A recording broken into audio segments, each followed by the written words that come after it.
Investir en couple, est-ce que c'est une bonne ou une mauvaise idée? Je vais répondre très rapidement. Investir en couple, c'est une bonne idée. La bonne ou la mauvaise idée, c'est avec qui tu te mets en couple. On va développer dans cette vidéo, bien sûr.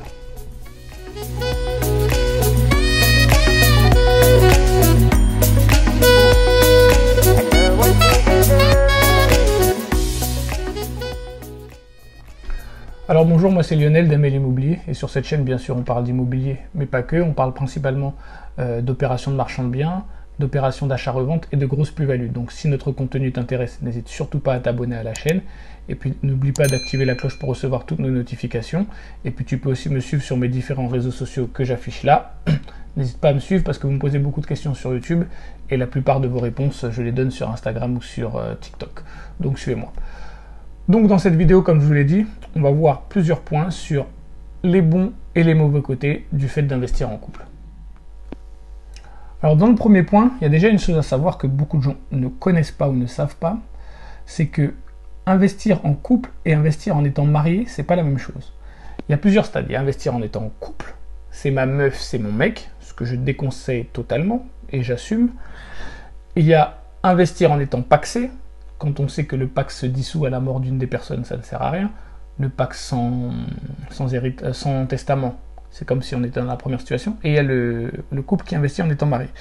Il faut savoir que si vous achetez, que vous n'êtes pas marié, que l'un des deux meurt, par exemple j'achète avec ma femme et je meurs, mes parts ne reviennent pas à ma femme si on n'est pas marié. Donc quand on investit, il faut savoir que si nous ne sommes pas mariés, ma part en cas de décès revient à mes descendants légaux qui sont soit mes enfants, soit mes parents. Donc faites bien attention quand vous investissez sans être marié. Si vous êtes pacsé, c'est exactement la même chose, il faut le savoir. Le seul moyen, c'est d'être pacsé avec un testament et là, dans le testament, vous faites ce qu'il faut pour ne pas vous retrouver dans cette situation. Ça, c'est déjà le premier point pour mettre les bases. On va voir dans le deuxième point aussi, on va mettre un peu les bases et au fur et à mesure de la vidéo, je vais vous développer. Donc comme on l'a vu dans le premier point, je pense que investir en couple est une bonne chose pour protéger sa famille. Cependant, il ne faut pas le faire n'importe comment. Le problème, c'est que les gens pensent souvent naïvement, j'arrive pas à croire qu'avec tous les exemples qu'on a de nos jours, il y a encore des gens qui te disent le genre de conneries stupides. Oui, mais avant de te marier, tu penses déjà au divorce. Tu veux que je pense à quoi d'autre? Je veux dire, soit je suis marié, ça se passe bien, on reste ensemble, soit ça se passe mal. Et disent oui mais tu penses déjà si ça se passe mal. Bien sûr, j'ai du pognon, j'ai pas envie de le jeter par la fenêtre, c'est tellement basique. Donc tu te maries, tu veux protéger la personne que t'aimes, tu veux te protéger aussi, tu veux protéger peut-être tes enfants, tu vas voir un notaire, c'est très clair. Tu vas voir un notaire et tu lui expliques votre situation. Et le notaire, en fonction de votre situation, si vous avez déjà du patrimoine ou non, si vous avez déjà des enfants ou non, il va vous conseiller le meilleur régime matrimonial possible pour vous protéger, vous, ainsi que la personne que vous aimez. Parce que aller voir un notaire, c'est pas forcément quelque chose, ça veut pas dire qu'on s'aime pas, bien au contraire. C'est peut-être le meilleur moyen de protéger l'autre, comme on a vu dans le cas précédent. S'il m'arrive quelque chose et que j'ai une compagne mais qu'on n'a pas de lien, elle hérite de rien. Donc le notaire va aussi pallier à ces choses-là, en nous expliquant comment faire pour que si j'achète un bien avec elle, et que mes enfants veulent le récupérer, comment la protéger pour qu'elle ne se retrouve pas dehors. Tous ces petits points-là sont essentiels et aller voir un notaire avant de se marier, c'est pas du tout dans le sens on n'aime pas l'autre, on se protège son argent, on aime plus l'argent que la personne. Ça n'a rien à voir. C'est vraiment des paroles de pueblo stupides. J'espère que des gens aussi bêtes ne suivent pas mes vidéos parce que je fais des vidéos pour des gens intelligents et ouverts d'esprit. Donc franchement, n'hésitez pas à aller voir le notaire pour qu'il vous conseille pour avoir le meilleur statut et la meilleure stratégie pour pouvoir investir avec cette personne et la protéger en cas de pépin. Alors dans le troisième point, on va voir une fausse croyance. J'entends souvent des gens me dire oui, investir à deux, mais j'ai mis plus d'apport qu'elle ou j'ai mis plus d'apport que lui, bon peu importe. Et ils pensent que forcément investir à deux, c'est investir à 50-50. C'est totalement faux. Il faut le savoir qu'investir à deux, vous n'êtes pas obligé d'investir à 50-50. Si vous avez mis plus que l'autre, vous pouvez aller voir toujours un notaire. On ne les évite pas ceux-là. Vous inquiétez pas, la vidéo sur eux, elle arrive. Je suis en train de la travailler pour dire du bien et du mal d'eux. Mais investir à deux, c'est pas forcément investir à 50-50. Vous pouvez faire ce qu'on appelle une ventilation, c'est-à-dire que le notaire va bien marquer en fonction de l'apport et de la manière dont vous avez contribué au bien, avec un accord préalable entre vous deux, pour que si vous décidiez de vous séparer ou ou autre, que les parts ne soient pas forcément réparties à 50-50. Et cette ventilation, c'est ce qu'on appelle une ventilation, peut faire en sorte que la répartition entre ce que vous avez investi dans le bien, je vais dire dans la maison, mais ça peut être un autre bien, soit beaucoup plus équitable entre vous deux. Il y a des gens qui ont peur d'investir avec une personne parce qu'ils se disent « Oui, mais moi je vais mettre un gros apport et lui il va presque rien mettre ». C'est pas un frein, c'est pas du tout un frein. Et ça, c'est un peu le manque de connaissances. Le fait d'aller voir des professionnels va vous éclairer et vous allez voir que vous pouvez investir à deux avec quelqu'un qui a beaucoup moins de moyens que vous et ne pas léser l'autre personne et ne pas vous retrouver lésé en cas de séparation. Alors le quatrième point, c'est un point qui est important, c'est que les gens pensent souvent aussi que parce qu'on a commencé ou parce qu'on vit ensemble, marié ou non, comme on a commencé à investir ensemble, on est obligé à chaque fois d'investir ensemble. Ça aussi, c'est une fausse croyance. Et d'ailleurs, dans le point 3, quand je dis d'aller voir un notaire avant de se marier, vous pouvez évoquer ce point-là. C'est le fait de... J'ai envie d'investir aujourd'hui avec toi, mais peut-être que demain, j'aurai envie de faire d'autres types d'investissements qui seront plus risqués. J'ai pas envie de te mettre dans des problèmes. J'ai pas envie que tu prennes autant de risques. Donc, c'est totalement faux. On n'est pas obligé de tout le temps investir ensemble. Pour ça, il faut bien choisir son régime matrimonial. J'en parle dans le point 3, mais c'est quelque chose que je voulais vraiment mettre dans un point séparé pour que les gens arrêtent de croire que, comme on a investi une première fois ensemble, on est toujours obligé de le faire. Ce n'est pas vrai. Il y a des moyens pour pouvoir prendre des risques sans faire prendre des risques à son conjoint. Donc là maintenant, dans le cinquième point, je sais que j'ai perdu une petite partie des gens qui suivaient la vidéo. C'est normal, je ne l'ai pas mis en premier, je garde que les fidèles. C'est plus les auditeurs les plus fidèles qui auront les meilleurs tuyaux. Hein. Et puis ceux qui prennent les formations ont encore des meilleurs tuyaux. Forcément, on fidélise, hein, on est aussi des commerçants, il ne faut pas se mentir. Un des gros avantages à investir à deux, on va pas se mentir, c'est la capacité d'emprunt. Très clairement, elle est au moins, non pas forcément doublée, parce que ça dépend aussi combien la personne touche, si elle gagne beaucoup plus ou pas que vous.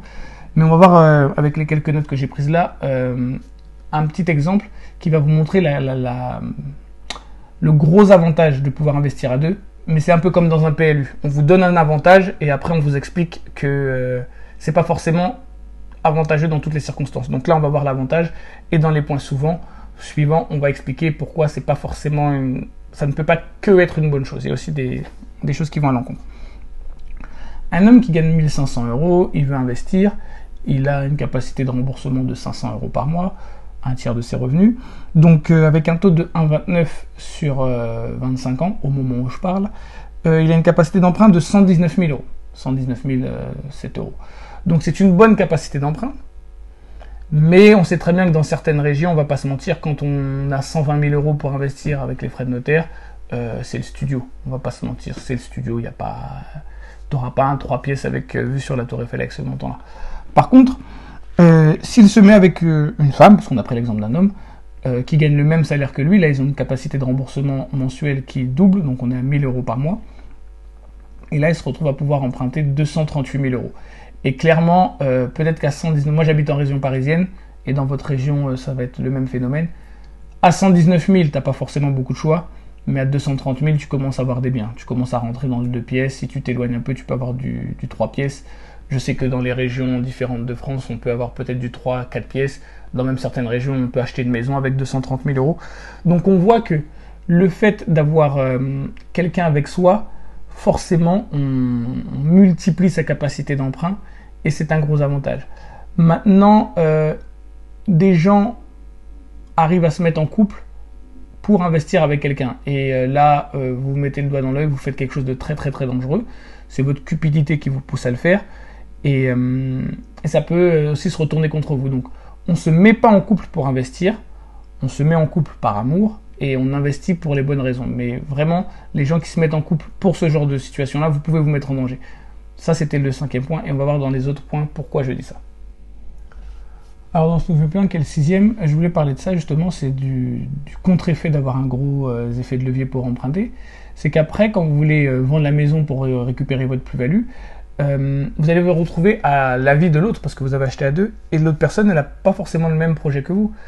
Et c'est quelque chose que j'entends souvent dans les gens qui prennent mes formations, c'est qu'ils se sont mis avec quelqu'un, ils ont fait un premier achat, ils veulent vendre, l'autre ne veut pas, et ils viennent me dire oui, mais il ou elle ne m'aime pas, elle veut bloquer mes rêves, mes ambitions ou autre. Non, c'est pas vrai. Cette personne-là ne veut pas bloquer vos rêves ou vos ambitions. C'est juste que vous ne lui avez pas vendu le projet avec sincérité. Vous lui avez dit qu'on allait acheter une maison, mais vous lui avez peut-être pas dit ce que vous vouliez faire derrière de cette maison. Et bien, peut-être que cette personne, pour elle, acheter cette maison, c'était un aboutissement. Et pour vous, ça ne l'est pas. Donc, cette personne-là ne bloque pas vos rêves. C'est vous, comme j'ai dit, vous avez investi avec cette personne par cupidité, vous vous êtes servi d'elle, et maintenant vous vous retrouvez piégé. Et c'est pas la première fois que j'entends ça. Donc, j'aimerais vraiment dire aux gens, faites très attention. Quand vous vous mettez avec quelqu'un, parlez-lui de votre projet sur le long terme, parce que ça, c'est une vidéo sur l'investissement en couple. Il est très important, au moment de prendre cette décision pour investir ensemble, de parler sur le projet à court, moyen et long terme. Que la personne sait où vous alliez. Parce qu'il y a beaucoup de gens, si vous leur dites vos ambitions tout de suite, vous allez voir qu'ils n'ont pas forcément les mêmes projets et que vous n'allez peut-être pas vous mettre avec. Donc c'est vraiment pas les gens qui bloquent vos projets, c'est peut-être vous qui les avez soit mal exposés volontairement ou involontairement. Dans le 7e point, on va voir un autre piège qu'on peut voir dans l'investissement en couple, c'est que la personne a peut-être évolué un peu différemment de vous. Donc vous aviez ce projet d'acheter un bien, de le revendre, de faire une plus-value, et après vous voulez, je sais pas, par exemple, investir dans plein de petits studios, et cette personne elle veut investir dans une plus grosse maison. Et là vous allez vous retrouver où aucun des deux veut céder pour l'autre. Et là il y a des gens qui se disent oui mais au bout d'un moment on se met d'accord. Mais il y a des couples qui n'arrivent pas à se mettre d'accord. Les deux sont persuadés de faire le bon choix, et ils le font pas méchamment, ils le font vraiment pour rendre l'autre heureux. Ils se disent que ma méthode va la rendre heureuse, ou la femme peut se dire le contraire. Et ils arrivent à une certaine impasse. Et ça, c'est un peu la limite de l'investissement en couple. Même s'il y a de gros avantages, il y a aussi ces problèmes-là, c'est qu'on doit partager sa vision avec l'autre. Et quand bien même on s'aime et on veut tous les deux le bien du couple, on peut voir les choses d'une manière tellement différente qui fait qu'au bout d'un moment, on se retrouve bloqué. C'est pour ça que quand je dis d'exposer son projet, c'est vraiment quelque chose de très très important. Mais il ne faut pas perdre ça de vue. Vous pouvez évoluer, vous pouvez penser à un projet et changer d'avis, et l'autre personne peut vous dire oui et changer d'avis. Ça ne veut pas dire que l'un est moins sincère que l'autre, pas du tout, mais c'est quelque chose à vraiment prendre en compte. Quand on doit faire avec d'autres êtres humains, c'est pas comme quand on est seul. Quand on est seul, on décide, je fais ci, je fais ça, on change d'avis, il n'y a pas de problème. On n'a engagé que nous. Moi, les nombres de fois où j'ai trahi ma parole auprès de moi, je pense que je le fais à peu près une fois par semaine. Ça ne m'empêche pas de respirer. Par contre, quand vous le faites auprès de quelqu'un d'autre, même si c'est pas pour lui nuire, ça peut avoir des conséquences. Et ça, c'est aussi une des limites de l'investissement en couple. Comme je dis, je ne dis pas qu'il ne faut pas investir en couple, mais il faut savoir les avantages et les vrais inconvénients de cette tactique. Et le dernier point que j'ai, c'est j'ai besoin d'investir avec ma femme ou mon époux, et il ne veut pas investir, il ou elle me bloque. Vous inquiétez pas, les êtres humains sont des êtres très égoïstes. Quand bien même ils vous aiment, ils s'aiment plus eux. Et ils font croire qu'ils vous aiment plus vous, ils en sont peut-être même persuadés, mais l'être humain est quelqu'un qui s'aime beaucoup. Exemple simple. Vous êtes avec, on va prendre l'exemple d'un homme, parce que la plupart des gens qui me suivent sont des hommes, mais mesdames, vous pouvez le transposer à vous sans le moindre problème. Messieurs, vous êtes là, vous voulez investir avec madame. Elle ne veut pas. Elle ne veut pas, elle ne veut pas, elle ne veut pas. Vous décidez d'investir seul. Vous faites votre petit projet tout seul. Et il rapporte beaucoup. Elle voit que ça rapporte, croyez-moi, elle va vous rappeler que vous êtes marié, vous êtes un couple, et qu'elle aussi veut investir avec vous la prochaine fois. C'est aussi simple que ça. Vous voulez convaincre l'autre d'investir avec vous, réussissez vos investissements. Mesdames, c'est la même chose. Monsieur ne veut pas investir, faites un investissement, réussissez-le. Il viendra, oui ma chérie. La personne vous rappellera que vous êtes en couple, que vous vous aimez, vous avez des projets communs, le couple c'est à deux, et elle investira avec vous. Les gens veulent aller vers ceux qui réussissent. Vous voulez attirer, réussissez. C'est aussi simple que ça. Donc voilà, j'ai donné mon avis sur les différents avantages et inconvénients de l'investissement en couple. La vidéo est assez longue, vous allez pouvoir vous la repasser. Si vous avez des points sur lesquels vous n'êtes pas d'accord avec moi, vous n'hésitez pas à le mettre dans les commentaires. Si vous êtes d'accord, mettez-le aussi dans les commentaires. Pour une fois, je vais le dire, mettez des pouces sur la vidéo parce que ça nous aide à être le plus connu possible sur YouTube. Je pense qu'on fait un contenu d'assez bonne qualité, donc aidez-nous à être connus et partagez avec un maximum de personnes. Je vous souhaite une bonne journée, à bientôt dans la prochaine vidéo.